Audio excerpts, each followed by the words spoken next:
तो बेसिकली कि maximum students हैं जो अब की बार पास आउट हुए हैं 10th क्लास में, यानी कि अभी बहुत सारे स्टूडेंट ऐसे हैं इंडिया में या फिर बाहर भी बात करें जिन्होंने अभी अभी अपना 10th पास आउट किया है। तो अभी उन लोगों के सामने क्वेश्चन है, वो क्वेश्चन ये है कि 10th के बाद हमें कौन सा स्ट्रीम या कौन सा सब्जेक्ट चूज करना चाहिए कि जहाँ पर स्टडी करके प्रॉपर तरीके से, है ना, और अपना एक बढ़िया करियर सेट कर सके आने वाले टाइम में थोड़ा मेहनत करके। ठीक है, तो बहुत सारे स्टूडेंट को ये बहुत बड़ा कंफ्यूजन है।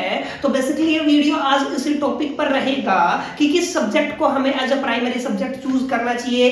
क्या आपको जेन्युइनली उस सब्जेक्ट को एक फेयर ओवरव्यू देखेंगे कि एग्जैक्टली उस सब्जेक्ट को चूज करने से कोई फायदा है, या फिर आप भी कहीं ना कहीं उस भीड़ का हिस्सा तो नहीं बन गए जहाँ पे मैक्सिमम स्टूडेंट जो ट्रेंड फॉलो कर रहे हैं। ठीक है, तो बेसिकली जब आप 10th पास आउट होते हो तो आपको 3 ऑप्शंस प्रेजेंट करता है कोई भी स्कूल, यानी कि जो सीनियर सेकेंडरी स्कूल है आपके पास 3 ऑप्शन प्रेजेंट करता है। ठीक है, वो ऑफर करता है आपको 3 सब्जेक्ट, 3 स्ट्रीम चूज करने के लिए। ठीक है, जिसमें फर्स्ट ऑप्शन आप लोगों को रखा जाता है आर्ट्स। ठीक है, दूसरा सब्जेक्ट आपको रखा जाता है कॉमर्स और तीसरा सब्जेक्ट रखा जाता है साइंस। और आजकल के ट्रेंड में कि 21st सेंचुरी चल रहा है, टेक्नोलॉजी वर्ल्ड है, हर एक इंस्टेंट पे चीजें बदल रही है। ठीक है, तो मैक्सिमम यूथ है, जो मैक्सिमम स्टूडेंट है वो अट्रैक्ट होते हैं to take science as a primary subject और as choose as a career. ठीक है, यानी कि मैक्सिमम उनका जो एक तरीके से ना झुकाव होता है वो कहां पे होता है, वो साइंस को as a primary subject choose करने के लिए होता है। ठीक है, लेकिन maximum students even 12th pass out तक हो जाते हैं,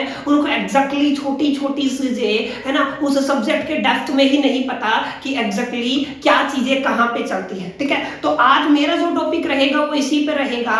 मैं बेसिकली आपको इस साइंस शब्द के मीनिंग को समझाने की कोशिश करूंगा, क्योंकि जब आप सब्जेक्ट चूज करते हो ना तो आपको पता होना चाहिए कैरियर सेकेंडरी चीज है, आपको 2 साल यहाँ पे लगाने हैं अपने प्रॉपर तरीके से मेंटेन करना, खुद को स्टडी करना है एक डेप्थ में जाके। तो आपके लिए ये इंपॉर्टेंट हो जाता है कि आपको पता होना चाहिए कि इस स्ट्रीम को सिलेक्ट करने के बाद किस तरीके का पढ़ाई मेरे को करना पड़ेगा, किस तरीके का स्टडी मेरे को करना पड़ेगा। ठीक है, तो बेसिकली फर्स्ट क्वेश्चन आप लोगों के आपके सामने ही है। ठीक है, बहुत सारे स्टूडेंट है जो मैंने शुरू में रिपीट किया था। ठीक है, मैं रिपीट कर रहा हूं कि मैक्सिमम स्टूडेंट्स कंफ्यूज हैं किस तरीके का स्ट्रीम आपको सेलेक्ट करना चाहिए। ठीक है, तो बेसिकली साइंस क्यों सेलेक्ट करना चाहिए उसके बारे में बता देता हूं, कैरियर को एक साइड में रख दो। ठीक है, क्योंकि आपको स्टडी करना है, ठीक है, चीजों को समझना है। तो कि इस दुनिया में बहुत सारी चीजें हो रही हैं, ठीक है, बहुत सारी चीजें चल रही हैं, एग्जैक्टली वर्किंग में है। तो नेचर है ना, नेचर में जितने भी चीजें हो रही है, एग्जिस्ट कर रही है, ठीक है, उन सभी को समझने के लिए हमें इस सब्जेक्ट को सिलेक्ट करना पड़ेगा, दैट इज योर साइंस। अगर साइंस की मैं एग्जैक्ट डेफिनेशन की बात करूं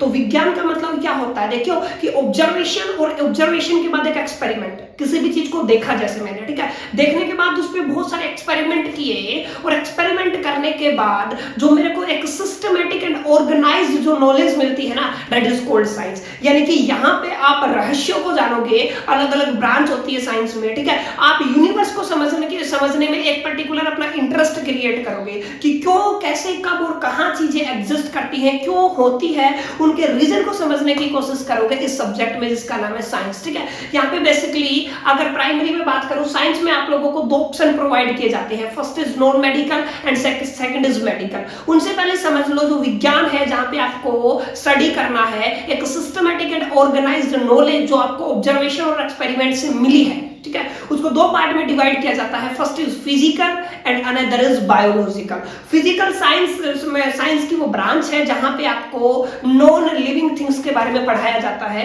यानी कि वहां पे जाके आप किसके बारे में पढ़ोगे, नॉन लिविंग थिंग्स के बारे में पढ़ोगे। ठीक है, जहां पे आपकी और फर्दर ब्रांचेस बन जाती है, जैसे फिजिक्स हो गया, केमिस्ट्री हो गया एंड अनदर ब्रांचेस। ठीक है, एंड सेकंड जो पार्ट आपके पास आता है, that is your biological science. और बायोलॉजिकल साइंस का मीनिंग क्या है कि जहां पे आपको लिविंग ऑर्गेनिज्म की स्टडी करनी होगी, जिस ब्रांच में आपको स्टडी करनी होगी उसको बोलेंगे हम बायोलॉजिकल साइंस। और जहां पे आपको प्राइमरली क्या है कि एक सब्जेक्ट पढ़ाया जाएगा जिसका नाम है बायोलॉजी, जहां पे आप सिर्फ लिविंग ऑर्गेनिज्म के बारे में पढ़ोगे। ठीक है, तो जब आप साइंस सब्जेक्ट चूज करते हो तो आपके पास 2 ऑप्शन निकल के आते हैं कि आप या तो एज एक फिजिकल साइंस की तरफ जा सकते हो, एक बायोलॉजिकल साइंस की तरफ जा सकते हो। ठीक है, इंटरेस्टिंग बात यह है कि नॉन मेडिकल और मेडिकल दोनों में फिजिकल साइंस कंपलसरी है, मतलब आपको एज ए फिजिक्स और chemistry as a compulsory compulsory subject पढ़ाया जाएगा, यू हैव अ चॉइस। अगर आप नॉन मेडिकल में जाना चाहते हो तो आप एज ए मेन सब्जेक्ट आप मैथ्स रख सकते हो, ठीक है। अगर आपको मैथ्स में मजा नहीं आता, आपको अच्छा नहीं लगता मैथ्स पढ़ना, तो आप सेकेंडरी बायोलॉजी की तरफ जाते हो। तो ये दो सब्जेक्ट है जो आपको डिफरेंशिएट करेंगे कि आपको किस डायरेक्शन में जाना है, और ये सब्जेक्ट के चूज करने के साथ ही आपकी different different career lines open हो जाती है,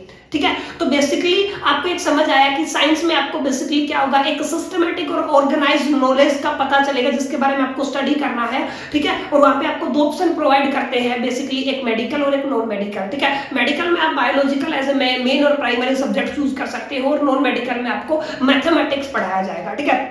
अब जो दो कंपल्सरी सब्जेक्ट है, ठीक है, जो मैंने बोला दोनों में, मेडिकल और नॉन मेडिकल में दो कंपल्सरी सब्जेक्ट आपको मिलते हैं।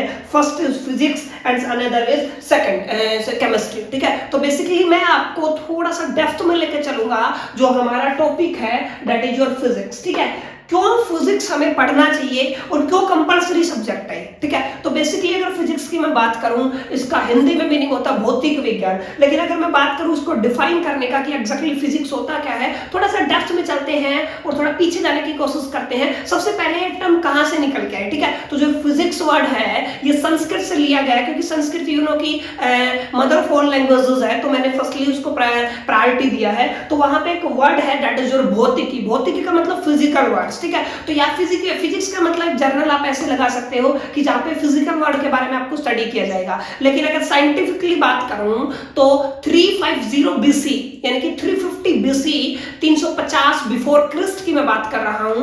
एक साइंटिस्ट हुए जिनका नाम था एरिस्टोटल, जिन्होंने फर्स्टली एक्सप्लेन किया था about this term that is known as physics, ठीक है। और फिजिक्स में अगर मैं साइंटिफिक बात करूं तो साइंटिफिक लैंग्वेज की बात करूं तो आपको पता होना चाहिए कि फिजिक्स एज ए सब्जेक्ट आपको क्या पढ़ाया जाएगा, ठीक है। तो फिजिक्स में जब आप एंटर करते हो तो दो चीजों पे आपको बेसिकली फोकस किया जाता है। पहला जो चीज है that is your nature and second is natural phenomena, यानी कि physics is a branch of science which deals with the study of nature and natural phenomena.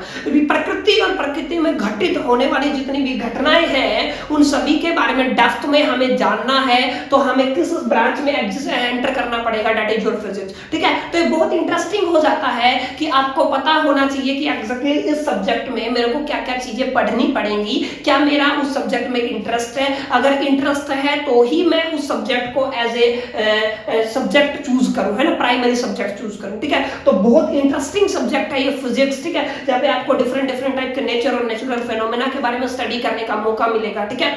अब इंपॉर्टेंट बात ये है कि साइंस को बहुत कॉम्प्लेक्स बनाया गया है, ठीक है। बनाने का रीजन क्या है, हमारा एजुकेशन सिस्टम समझ लीजिए या फिर एक स्टूडेंट मेंटेलिटी, इंडियन मेंटेलिटी समझ लीजिए। लेकिन अगर आप इसको ढंग से समझोगे, अगर ढंग से इसको डेप्थ में जाने की कोशिश करोगे तो आपको इस सब्जेक्ट से मोहब्बत हो जाएगा, लव हो जाएगा। जब भी आप पढ़ोगे पूरा एनर्जी, एक्साइटमेंट, एंथुसियाज्म, ठीक है, के साथ इस सब्जेक्ट को आप पढ़ोगे। रीजन ये तभी पॉसिबल है जब आप इस सब्जेक्ट की गहराई को समझोगे, ठीक है। तो वही चीज आज हम इन वीडियोस के माध्यम से थोड़ा सा डिस्कस करने की कोशिश करेंगे। आज से कुछ साल पहले जब मैंने as a primary subject physics को चूज किया था तो मैं पूरी एनर्जी, एंथुसियाज्म और एक एक्साइटमेंट के साथ इस सब्जेक्ट को पढ़ता था। वो क्यों हुआ, वो अपना रिव्यू मैं आप लोगों के साथ शेयर करूंगा, ठीक है। उससे पहले समझते हैं फिजिक्स को एज ए एक्साइटमेंट का सब्जेक्ट क्यों माना जाता है। उसका रीजन ये है कि यू नो कि ब्रह्मांड को समझ पाना इम्पॉसिबल है। लाखों लोग आए, करोड़ों लोग आए, बिलियंस ऑफ लोग आए, चले गए, लेकिन कोई भी इनके रहस्यों को समझ नहीं पाया, ठीक है। लेकिन एक इंपॉर्टेंट बात यह है, इतनी ज्यादा कॉम्प्लेक्सिटी और इतनी डिफरेंशिएशन या फिर इतनी एडवर्सिटी होने के बाद भी